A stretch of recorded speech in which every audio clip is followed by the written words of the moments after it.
بسم اللہ الرحمن الرحیم۔ شروع اللہ کا نام لے کر جو بڑا مہربان نہایت رحم والا ہے۔ ہرقل شاہ روم نے قریش کے قافلے میں ایک آدمی بلانے کو بھیجا، اور اس وقت یہ لوگ تجارت کے لیے ملک شام گئے ہوئے تھے، اور یہ وہ زمانہ تھا جب رسول اللہ صلی اللہ علیہ وسلم نے قریش اور ابو سفیان سے ایک وقتی عہد کیا ہوا تھا۔ جب ابو سفیان اور دوسرے لوگ ہرقل کے پاس ایلیا پہنچے، جہاں ہرقل نے دربار طلب کیا تھا، اس کے گرد روم کے بڑے بڑے لوگ، علماء، وزراء و امراء بیٹھے ہوئے تھے۔ ہرقل نے ان کو اور اپنے ترجمان کو بلوایا، پھر ان سے پوچھا کہ تم میں سے کون شخص مدعی رسالت کا زیادہ قریبی عزیز ہے؟ ابو سفیان کہتے ہیں کہ میں بول اٹھا کہ میں اس کا سب سے زیادہ قریبی رشتہ دار ہوں۔ یہ سن کر ہرقل نے حکم دیا کہ اس ابو سفیان کو میرے قریب لا کر بٹھاؤ، اور اس کے ساتھیوں کو اس کی پیٹھ کے پیچھے بٹھا دو۔ پھر اپنے ترجمان سے کہا کہ ان لوگوں سے کہہ دو کہ میں ابو سفیان سے اس شخص یعنی محمد صلی اللہ علیہ وسلم کے حالات پوچھتا ہوں۔ اگر یہ مجھ سے کسی بات میں جھوٹ بول دے تو تم اس کا جھوٹ ظاہر کر دینا۔ ابو سفیان کا قول ہے کہ خدا کی قسم، اگر مجھے یہ غیرت نہ آتی کہ یہ لوگ مجھ کو جھٹلائیں گے تو میں آپ صلی اللہ علیہ وسلم کی نسبت ضرور غلط گوئی سے کام لیتا۔ خیر، پہلی بات جو ہرقل نے مجھ سے پوچھی وہ یہ کہ اس شخص کا خاندان تم لوگوں میں کیسا ہے؟ میں نے کہا وہ تو بڑے اونچے عالی نسب والے ہیں۔ کہنے لگا اس سے پہلے بھی کسی نے تم لوگوں میں ایسی بات کہی تھی؟ میں نے کہا نہیں۔ کہنے لگا اچھا اس کے بڑوں میں کوئی بادشاہ ہوا ہے؟ میں نے کہا نہیں۔ پھر اس نے کہا بڑے لوگوں نے اس کی پیروی اختیار کی ہے یا کمزوروں نے؟ میں نے کہا نہیں، کمزوروں نے۔ پھر کہنے لگا اس کے تابعدار روز بڑھتے جاتے ہیں یا کوئی ساتھی پھر بھی جاتا ہے؟ میں نے کہا نہیں۔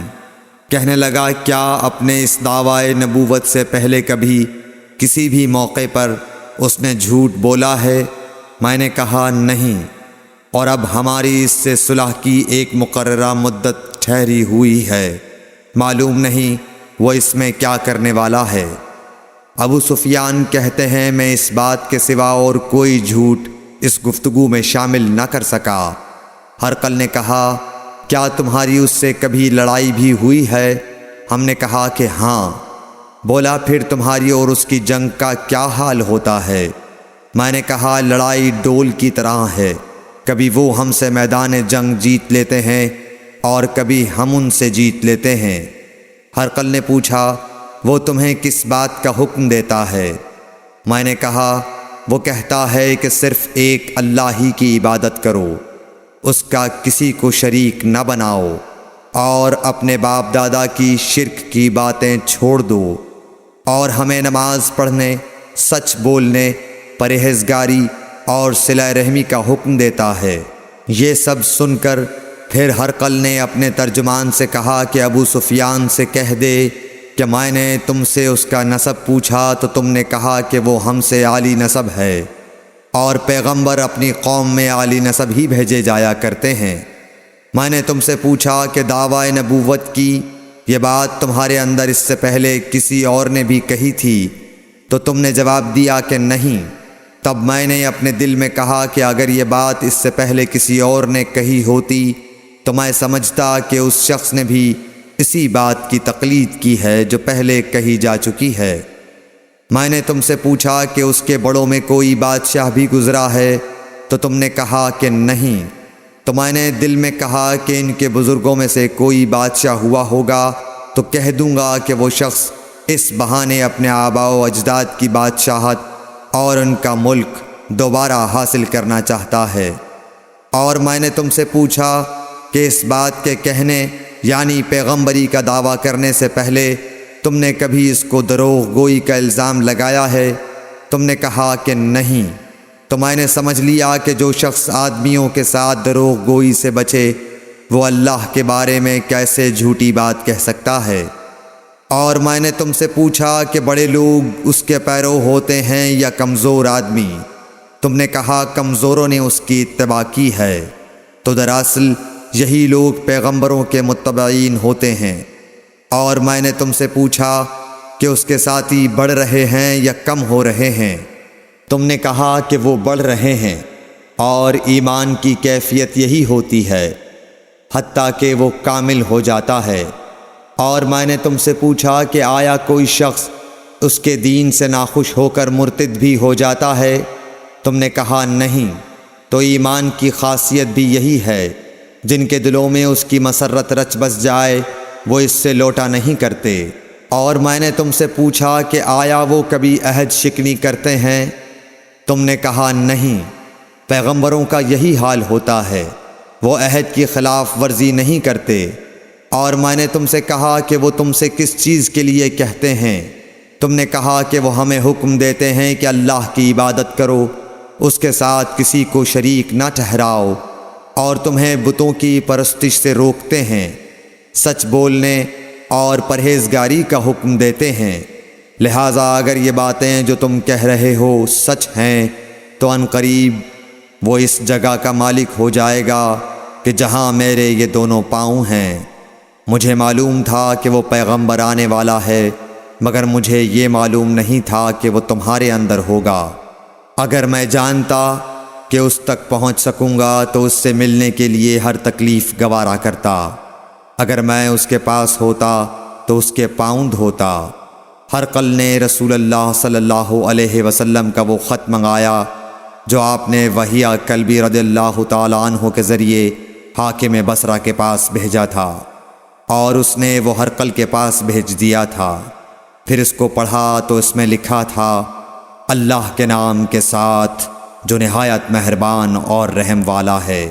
اللہ کے بندے اور اس کے پیغمبر محمد صلی اللہ علیہ وسلم کی طرف سے یہ خط ہے شاہ روم کے لیے۔ اس شخص پر سلام ہو جو ہدایت کی پیروی کرے۔ اس کے بعد میں آپ کے سامنے دعوت اسلام پیش کرتا ہوں۔ اگر آپ اسلام لے آئیں گے تو دین و دنیا میں سلامتی نصیب ہوگی، اللہ آپ کو دوہرا ثواب دے گا۔ اور اگر آپ میری دعوت سے روگردانی کریں گے تو آپ کی رعایا کا گناہ بھی آپ ہی پر ہوگا۔ اور اے اہل کتاب، ایک ایسی بات پر آ جاؤ جو ہمارے اور تمہارے درمیان یکساں ہے، وہ یہ کہ ہم اللہ کے سوا کسی کی عبادت نہ کریں اور کسی کو اس کا شریک نہ ٹھہرائیں، اور نہ ہم میں سے کوئی کسی کو خدا کے سوا اپنا رب بنائے۔ پھر اگر وہ اہل کتاب اس کتاب سے منہ پھیر لیں تو مسلمانوں، تم ان سے کہہ دو کہ تم مانو یا نہ مانو، ہم ایک خدا کے اطاعت گزار ہیں۔ ابو سفیان کہتے ہیں، جب ہرقل نے جو کچھ کہنا تھا کہہ دیا اور خط پڑھ کر فارغ ہوا تو اس کے ارد گرد بہت شور و غوغا ہوا، بہت سی آوازیں اٹھیں اور ہمیں باہر نکال دیا گیا۔ تب میں نے اپنے ساتھیوں سے کہا کہ ابو کبشہ کے بیٹے حضرت صلی اللہ علیہ وسلم کا معاملہ تو بہت بڑھ گیا۔ دیکھو تو اس سے بنی اصفر روم کا بادشاہ بھی ڈرتا ہے۔ مجھے اس وقت سے اس بات کا یقین ہو گیا کہ حضور صلی اللہ علیہ وسلم ان قریب غالب ہو کر رہیں گے، حتیٰ کہ اللہ نے مجھے مسلمان کر دیا۔ راوی کا بیان ہے کہ ابن ناطور ایلیا کا حاکم ہرقل کا مصاحب اور شام کے نصارہ کا لاٹ پادری بیان کرتا تھا کہ ہرقل جب ایلیا آیا ایک دن صبح کو پریشان اٹھا تو اس کے درباریوں نے دریافت کیا کہ آج ہم آپ کی حالت بدلی ہوئی پاتے ہیں، کیا وجہ ہے؟ ابن ناطور کا بیان ہے کہ ہرقل نجومی تھا، علم نجوم میں وہ پوری مہارت رکھتا تھا۔ اس نے اپنے ہم نشینوں کو بتایا کہ میں نے آج رات ستاروں پر نظر ڈالی تو دیکھا کہ ختنہ کرنے والوں کا بادشاہ ہمارے ملک پر غالب آ گیا ہے۔ بھلا اس زمانے میں کون لوگ ختنہ کرتے ہیں؟ انہوں نے کہا کہ یہود کے سوا کوئی ختنہ نہیں کرتا، سو ان کی وجہ سے پریشان نہ ہوں۔ سلطنت کے تمام شہروں میں یہ حکم لکھ بھیجیے کہ وہاں جتنے یہودی ہوں سب قتل کر دیے جائیں۔ وہ لوگ انہی باتوں میں مشغول تھے کہ ہرقل کے پاس ایک آدمی لایا گیا جسے شاہ غسان نے بھیجا تھا۔ اس نے رسول اللہ صلی اللہ علیہ وسلم کے حالات بیان کیے۔ جب ہرقل نے سارے حالات سن لیے تو کہا کہ جا کر دیکھو وہ ختنہ کیے ہوئے ہے یا نہیں۔ انہوں نے اسے دیکھا تو بتلایا کہ وہ ختنہ کیا ہوا ہے۔ ہرقل نے جب اس شخص سے عرب کے بارے میں پوچھا تو اس نے بتلایا کہ وہ ختنہ کرتے ہیں۔ تب ہرقل نے کہا کہ یہی محمد صلی اللہ علیہ وسلم اس امت کے بادشاہ ہیں جو پیدا ہو چکے ہیں۔ پھر اس نے اپنے ایک دوست کو رومیہ خط لکھا اور وہ بھی علم نجوم میں ہرقل کی طرح ماہر تھا۔ پھر وہاں سے ہرقل حمص چلا گیا۔ ابھی حمص سے نکلا نہیں تھا کہ اس کے دوست کا خط اس کے جواب میں آ گیا۔ اس کی رائے بھی حضور صلی اللہ علیہ وسلم کے ظہور کے بارے میں ہرقل کے موافق تھی کہ محمد صلی اللہ علیہ وسلم واقعی پیغمبر ہیں۔ اس کے بعد ہرقل نے روم کے بڑے آدمیوں کو اپنے حمص کے محل میں طلب کیا اور اس کے حکم سے محل کے دروازے بند کر لیے گئے۔ پھر وہ اپنے خاص محل سے باہر آیا اور کہا، اے روم والو، کیا ہدایت اور کامیابی میں کچھ حصہ تمہارے لیے بھی ہے؟ اگر تم اپنی سلطنت کی بقا چاہتے ہو تو پھر اس نبی صلی اللہ علیہ وسلم کی بیعت کر لو اور مسلمان ہو جاؤ۔ یہ سننا تھا کہ پھر لوگ وحشی گدھوں کی طرح دروازوں کی طرف دوڑے، مگر انہیں بند پایا۔ آخر جب ہرقل نے اس بات سے ان کی یہ نفرت دیکھی اور ان کے ایمان لانے سے مایوس ہو گیا تو کہنے لگا کہ ان لوگوں کو میرے پاس لاؤ۔ جب وہ دوبارہ آئے تو اس نے کہا، میں نے جو بات کہی تھی اس سے تمہاری دینی پختگی کی آزمائش مقصود تھی، سو وہ میں نے دیکھ لی۔ تب یہ بات سن کر وہ سب کے سب اس کے سامنے سجدے میں گر پڑے اور اس سے خوش ہو گئے۔ بالآخر ہرقل کی آخری حالت یہی رہی۔ صحیح بخاری حدیث نمبر 7۔